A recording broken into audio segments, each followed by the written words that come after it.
Good evening and welcome to Money Matters. My name is Pat Welde with Merrill Lynch. My co-host this evening is Mr. Paul Godlewski from Global Adventures VC. I'm sorry, Paul. How are you doing today? Good, Pat. How are you? Good to be with you. Good to see you. I want you to stay tuned for any of the parents out there or grandparents who have questions or concerns regarding college savings. We do have an expert in that area that's going to be joining us shortly, so please stay tuned, and I'm sure you'll learn something in that regard. Thanks. Paul, how's things in your world? Good and bad, just like pretty much in all worlds of finance. We're seeing a fair amount, less than normal, but a little bit of an uptick in startup companies. Good. So we're liking that.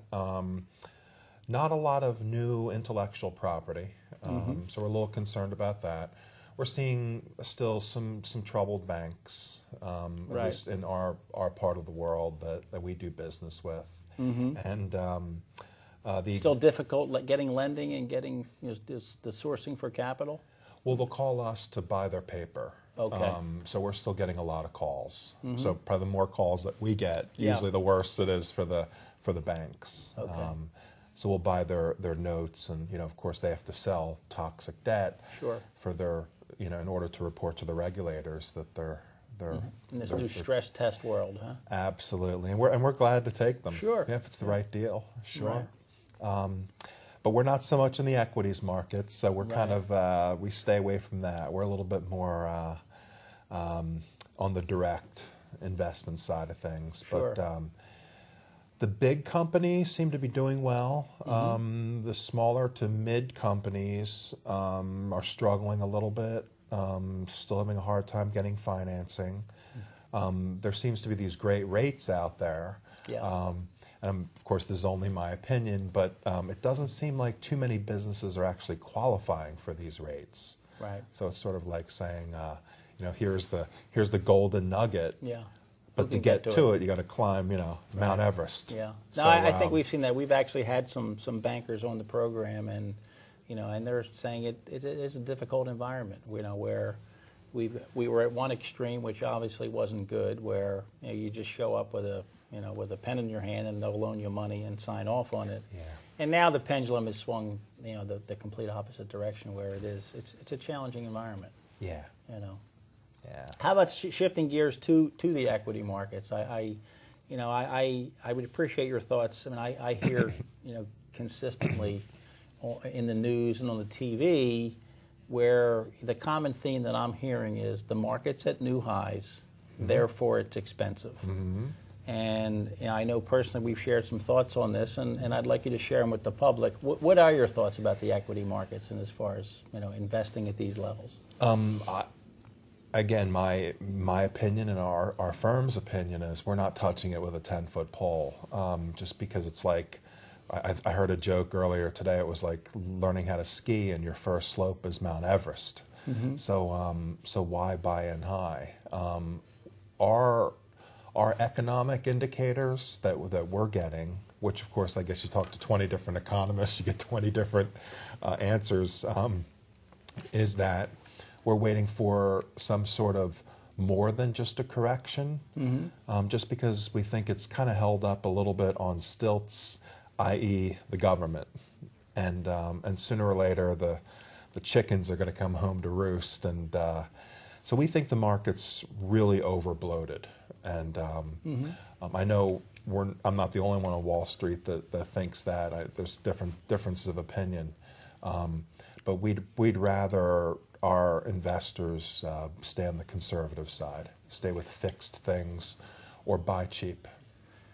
And I want to give the other side of that, because I have been, for years on this program, quite optimistic, and I still am. I would tell you that, I understand the market is at new highs, but expensive is measurable. And, on any valuation metric that I'm familiar with in my 25 years in the business, this is not an expensive market. And in fact, I think it's actually a good time to still invest at these levels. I think the flip side of not investing in the equity markets is, where are you going to invest? At the end of the day, people do need a return on their money. And cash isn't providing that return. It's the worst time in the world to be a cash or a riskless investor. Real estate, I'll appreciate your thoughts on that. There's some folks that want to get excited about real estate, others not so much. I would say I'm in the neutral stance there, but I really think what people are missing and why I still am very optimistic is the fact that corporate America has not been this healthy in 50, 60 years. Corporate balance sheets are bulletproof right now. They truly are. It's very measurable. They have been consistently paying down debt and taking advantage of that low interest rate environment, taking all their short-term debt, pushing it out long-term at rates that's lower than they were paying on the long-term.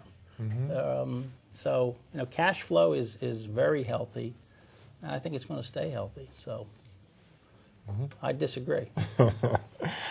Well, you're welcome to. That's what makes a liquid market. Exactly. I got to buy from somebody. That's right.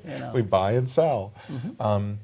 The part I'll agree with you is I think in this what we call a slowdown economy, even though the market's showing high, even though economic indicators are showing something different on our side, I think the big companies are gobbling up the littler ones. So they may be good plays. So that in essence, through really, I guess, attrition, there may be some good plays with companies that are just eating up their competitors and gaining market share that way. And there's some things like the Panama Canal is being expanded, and I think they're a year out on that, which I think they said there's, a handful, if not double handfuls of companies that are connected to logistics and the energy boom. I mean, I think that's a very real thing here. Absolutely. Absolutely. And in healthcare, I mean, we're still sort of waiting. I mean, they're working hard on cancer research, which is the biggest killer. We have one company that we're funding that does cancer research. And, real estate, I mean, I think there's banknote funds that people can buy into that buy, unlike what happened during a few years ago when Lehman Brothers and everybody else had high positions where their investors were above what the valuations were. Right.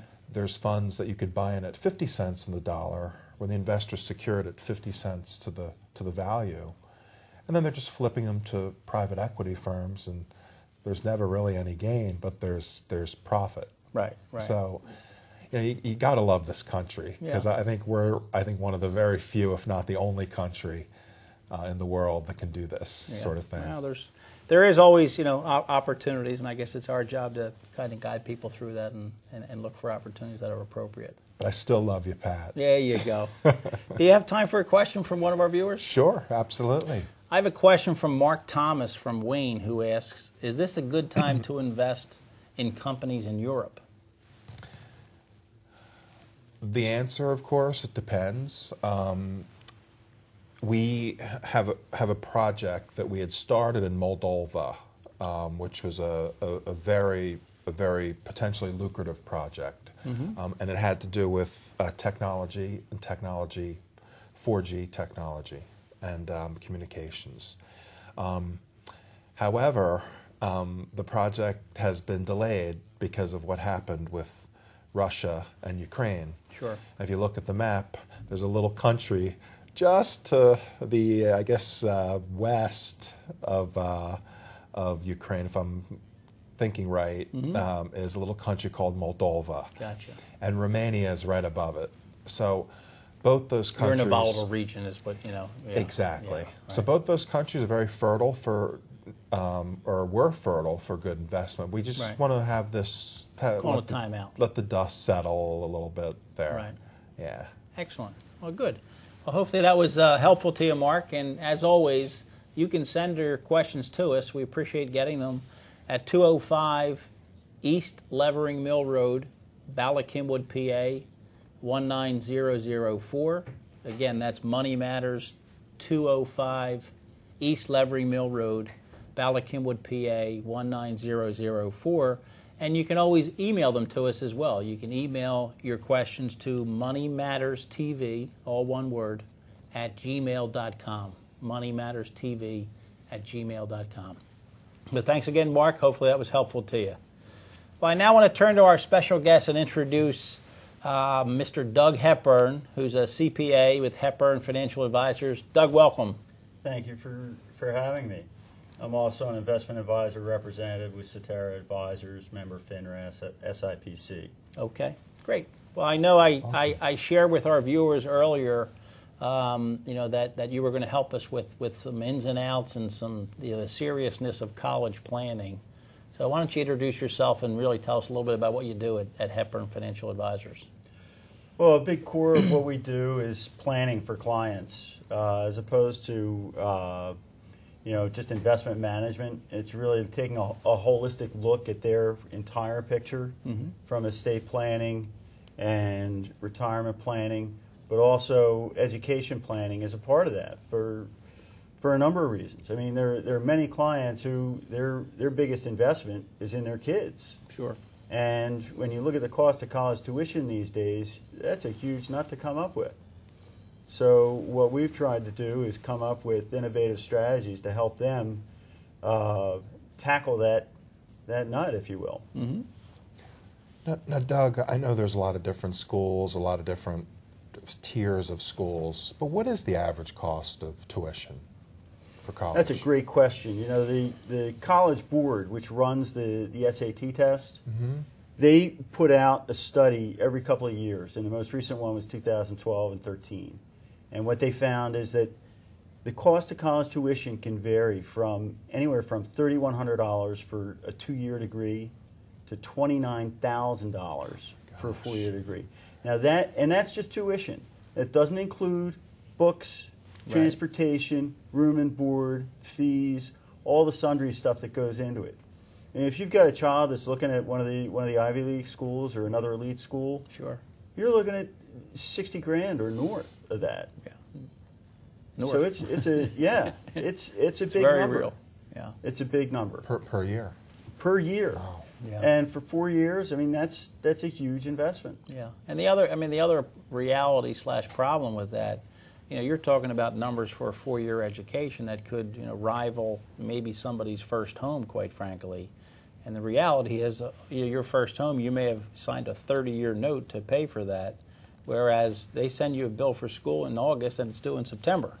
That's right. It's it's very very different.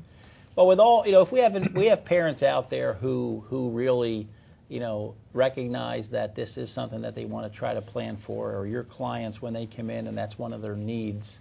What are the keys? What are the keys to trying to successfully plan and save for educating the children? Well, there are 3 main keys for tackling any kind of financial issue: resources, time, and risk tolerance. So, and if you've got resources, and that's being the biggest one, the most important one, the greater your resources, the less important time and risk tolerance are, because Sure. the risk of failure is significantly lessened. So, if you've got resources to throw at a problem, then time isn't really an issue, or not as much of an issue. Mm-hmm.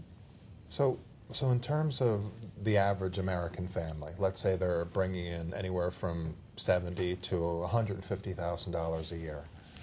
I mean, what would you advise in terms of the best way for them to save for college? Let's say they have a 10-year-old, a 6-year-old, a 4-year-old, That's a great question. The best way, the best tax-advantaged way to save for college is through 529 plans. And the reason being is that while the contributions that go in there aren't tax deductible, those accounts can grow tax deferred, so you don't pay tax as they grow. And if you take the money out and use it for qualified higher education expenses, there's no tax to be paid. So theoretically, all of your growth in there could come out tax-free if used for the right expenses. Mm-hmm. And what are the right expenses? What are eligible expenses? Tuition, books, Okay. so all the costs you talked about earlier. Yeah. So I guess there may be some viewers out there, especially if they're unfamiliar with what a 529 is. They may be thinking, Well, what's the catch? What's the catch? Is there a catch? There are a couple of catches. Okay. The first is that, if you take the money out and you use it for expenses that aren't qualified higher education expenses, you're going to pay tax on that money, on the earnings, not the principal that you put in, just the earnings. Okay. And so you pay ordinary income tax on that, plus you pay a 10% penalty. So there is a catch. Okay. Now, the tax part is less of a catch because, had you saved in your personal account and earned money, you would be paying taxes on that also. Now, maybe at capital gains preferential rates, but there still would be taxation on the growth. But it's really the fact that it's ordinary income and the penalty is important to know. Yeah, and that's 10% on top of whatever your tax rate is, and it's Sure. not deductible. Okay. I mean, taxes, from being in the investment world, taxes can be the biggest drag on investment returns. So if you can take that out of the equation, that Right. gets you further ahead. Now, so when you Doug, just a quick question. So what happens if, let's say, you buy 240 credits, 529? I assume they're in 120 would be the maximum that you might need at school that you would need for an undergraduate degree. for an Yeah, undergrad. right. Yeah. So let's say you buy 240 for two. Let's say you have two children. Right. What happens if they decide not to go to college, besides being thrown out of the house? Well, Congress was smart enough to realize that, if you overfund these things and Junior decides he doesn't want to go to college or he drops out, they made it possible that you can actually change the beneficiary. So if you have, 4 children and you funded for 2 and one of them doesn't go to college, then you can actually change the beneficiary to one of the other children without any taxes. Okay. Okay, that's great. And how about, let's just say, if it's not a situation where you're going to change the beneficiary, how about, both your children get full scholarships? So the purpose for what it was intended, you don't need it for. What happens if the parents take it back? Is there still the penalty at that point? Yes, there is. Okay. Well, Yeah. I think that would be a happy penalty to pay if the kids get full scholarships. Yeah. Yeah. Wouldn't you agree? Absolutely. And the penalty is probably going to be a lot less than paying tuition. Sure. Absolutely. How about, when people say, well, how much can I contribute? Who can contribute? Who actually can contribute? Is it only the parents? Only for your own children? Can grandparents contribute? Who actually can fund this? Actually, anybody can fund them. So Okay. grandparents can fund them, aunts, uncles, cousins. So you're not limited on who can actually fund them. Okay. But where your limits come in is how much you can fund them. So, for example, from an estate planning perspective, each of us has the ability, the right to give $14,000 a year in 2014 to any individual that we want, for as many individuals as we want. So if we've got 10 people we want to give $14,000 to, we can get $140,000 out of our estate right now. Okay. No gift tax, no generation skipping taxes. 529 plans are unique in that while you can give $15,000 or $14,000 a year, within the code there's a provision where you can accelerate 5 years of gifting and give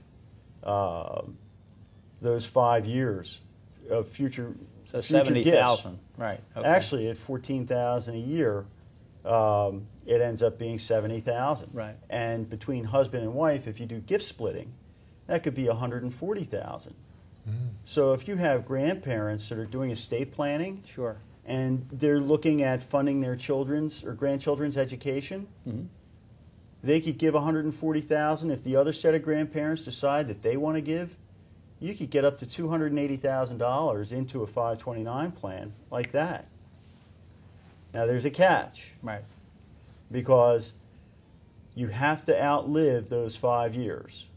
So it's not like you can make The that gifter. gift on the Okay. donor. Okay. Has Right. to outlive those 5 years. They can't make that as a deathbed gift and Sure. and not have it come back into their estate. But that's a pretty good benefit. The other catch is they can't give an additional $14,000 directly to that beneficiary. Sure. Okay. Okay. Interesting. Are there other benefits to a 529 other than the tax-free savings if used for educational purposes? Absolutely. I mean, it depends it varies from state to state. You alluded to buying credits earlier. And there are two. Yeah, I think that's important. There are two types of Right. 529 plans. And first off, 529 plans are, while Code Section 529 is in the Internal Revenue Code, the plans themselves are issued generally by the states. So you'll find that each state has their own 529 plan for the most part. But they typically come in two flavors. They're what we call the guaranteed savings plans, where you're buying credits at today's prices for some point down the road. And those credits theoretically should grow at the rate of college tuition inflation, which is 6% a year, by the way. Right. And that's very similar to a defined benefit plan, a pension plan, where you get a payout and you're not really taking a whole lot of risk. On the other side of the equation, the other type of plan that's out there are 529 investment plans. And that's similar to a defined contribution plan or a 401k plan, where the donor puts the money in and that money gets invested. They can direct those investments, but they're assuming the risk of success, the risk that those investments are going to pan out. And typically those investments are mutual funds with various asset allocations. And, okay. Exactly. Now, all the plans are sold by disclosure, so you should receive a disclosure document and read it carefully. Speaking of disclosure, I think it's important that our viewers know that our program here is taped, so anything you hear on this program, please make sure you discuss with your advisors, because again, we don't know when you're going to see this program. So, excuse me, Doug. But back to your initial question, are there Yeah. other benefits to 529 plans? It used to be, when 529 plans really were just starting to take hold, it used to be that most states would favor their own plan for residents of that state, and they would give them extra benefits. But you ended up having all these states benefiting their own people, but not everybody outside. Well, fortunately, the Commonwealth of Pennsylvania changed the laws a few years ago to make it so that regardless of what state you put your money into, you get to deduct that from your tax return, from your state tax return, with certain limitations. Obviously, you have to have income to be able to offset against that. Okay. Okay, so it's any state in the country. Any state in the So country. so the contribution is deductible for your state income tax. For your state income not tax, anything but not to do for with federal. Okay. Right. That's And important. when the money comes out, Right. if it's used, again, for qualified higher education expenses, it's not subject to state tax. Right. And it doesn't have to be used at a school within Pennsylvania either. Okay. So you could use it for any school in the nation. Right. Now, I think that's important you point out the distinction between the two plans, because there is a lot of confusion regarding the two. Which one's better, and I don't know that there's one that's better. I think you did a good job of explaining the difference. The ones where you are effectively buying credits, you are guaranteeing to keep pace with the cost of a tuition credit. Whereas, on the other side, as you said, you're assuming the risk, and you could, do better or worse, but there's no certainty involved, whereas the credits have some certainty involved, which I think is important. Correct. And it's really going to come down to a facts and circumstances case on wherever the client is in their situation, how much time they have Right. till the money is needed. How about a common situation where you mentioned one of the big things is resources, and maybe earlier when the children were younger, they didn't have the resources, but now a child's older and they're maybe 8th grade, 7th grade, or even in high school, and now they're saying, oh my goodness, that's closer. What is it too late? What can parents do? Where they don't have the time of a 1-year-old or a 2-year-old or a 3, they don't have that element of time on their side. Are there anything else they can do? Well, certainly considering 529s is important, but I think, in my opinion, most parents really should be making sure that they have their retirement nest egg covered first. But again, you know, that's where grandparents come into play. So if the parents are you know, busy focusing on their own retirement, and the grandparents have the resources, and perhaps, you know, a 529 doesn't make sense, particularly if a child is 17 years old, you know, ready to go to college.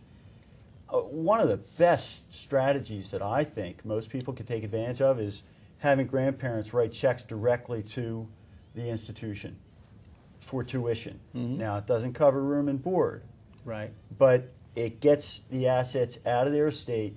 It's not subject to the $14,000 annual gift exclusion, and it's not subject to generation skipping tax.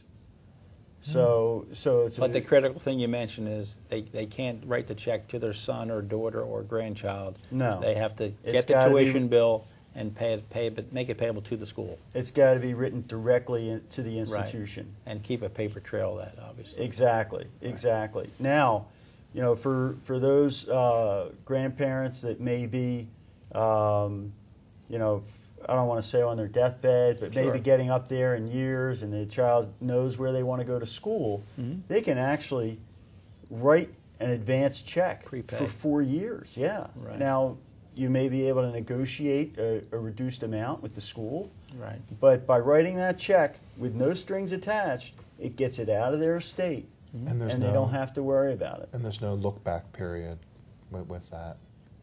No, because it's out of their estate. It's given to the school.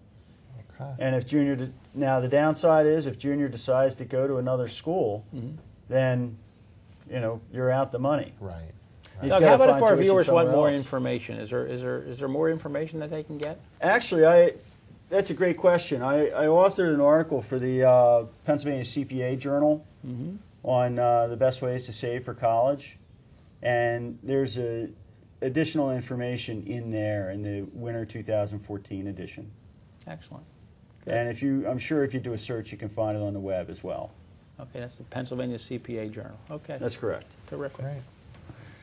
Well, anything else? We just have a couple more minutes to wrap up. Is there anything else that you'd like to add at this point, or message to our viewers? I think the big key is start early, because, you know, if you're starting when a child is a newborn, those smaller dollars are the most powerful, because they have the ability to grow for a longer period of time than those last dollars that you put in. So time's critical. Even if you put in the minimum amount, it's better than nothing. You know, make sure that you research ahead, and find out, you know, what you can do for your kids, because, you know, their childhood's going to be gone like that. It's going to fly, and you want to make sure that you've prepared well ahead. And I think, as you know, as you said, and that's what we're talking about here. You know, speak to your advisors. You know, speak to your estate planning attorney. You mentioned some things that can help them there. You know, from a taxation standpoint, your CPA can help you with that, and your financial advisor as well. So I think there's a whole team of people that is there to help people. So, our next guest is actually Pat Dunn, who's an associate of mine at Merrill Lynch. So Pat will be here to speak to us as well. And I'd like to welcome the new listeners. We're now actually doing podcasts on iTunes and Stitcher Radio, and you can look for them under Money Matters, the podcast. So for those that are listening in, we welcome you. For those that are out there and are fans of podcasts, please look for our podcast. There's plenty of them up there. You can scan topics that would be of interest to you. And again, welcome and enjoy it. And as always, your money matters. Thank you.